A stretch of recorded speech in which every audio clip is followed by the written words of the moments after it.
Welcome to this UNESCO Caribbean Humanities Symposium towards the World Humanities Conference, Challenges and Responsibilities for a Planet in Transition.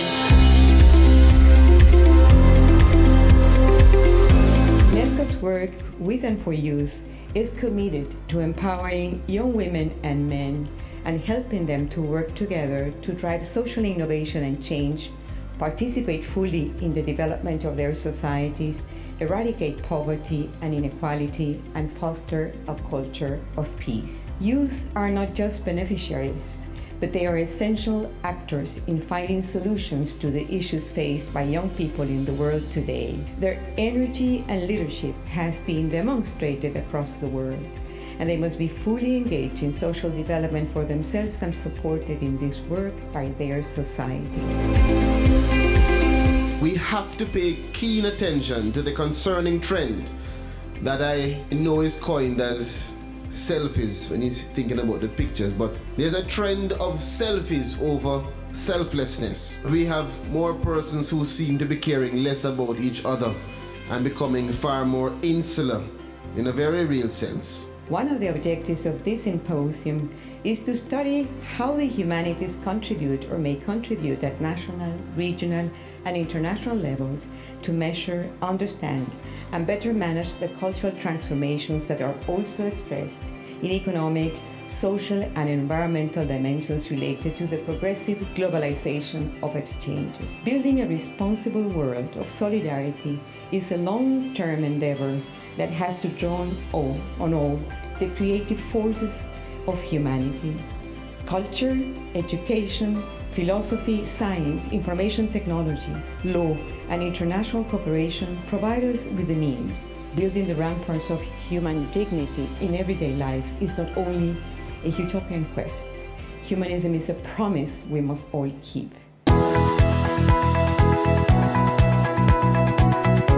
Humanities-based disciplines are at a crossroads.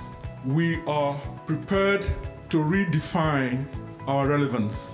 Some sort of balance should be struck so that all cultures can or could, in principle, receive fair representation. UNESCO's appeals to the cultures of the world to work together in harmony are all well and good. But the fact of the matter is that those cultures can also be in competition or even conflict with one another. It is my contention that in such a changing world, there is a need for an extended knowledge combined with a form of civic engagement.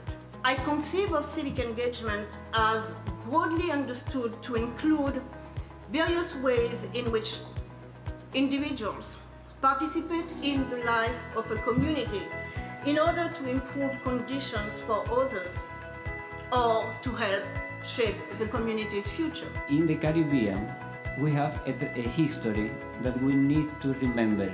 How we faced the metropole domination, not only in political life, economic or social life, but also in the epistemic life. I was going to actually ask if it is bad to have a singular identity.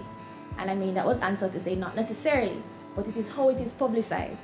And for me, as you can see, if it's going to be that you're going to say PMP or GLP, in that sense, I think having a singular identity is bad. If it is that we're saying that we're having one identity, that regardless of what political parties in power, we're working towards the sustainable development of Jamaica, then that's a good singular identity because everybody is included and everybody buys into it. If it's the Caribbean, we say, okay, even though I'm Jamaican, even though I'm Trinidadian, you know, I'm Bajan, at the end of the day, we're all coming together to make the Caribbean better. If you don't have high self-esteem, or if someone is telling you that you have to stay in a particular situation for economic empowerment or things like that, then you're going to continue to fall in the cycle of that. On an individual level, if you consider how we go about interacting with people, I think if you're not truly able to appreciate the differences between people and the motives that have contributed to who they are, then you won't necessarily appreciate them as persons. We need to embark upon the kind of education that would properly enlighten people on the truth about identity and how it has been in the past manipulated. How can we touch the youth in a sense where we educate them on the importance of the morality of being an individual, accepting the societal norms? How can we, as young persons, through the assistance with UNESCO, reach out to these individuals to say, hey, this is not right.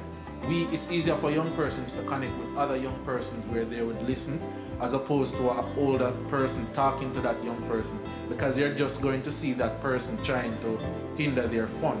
It's up to us to showcase ourselves in ways that society will see very clearly that humanistic disciplines are very important. And I'm sure that as soon as we are able to do that, funding will come.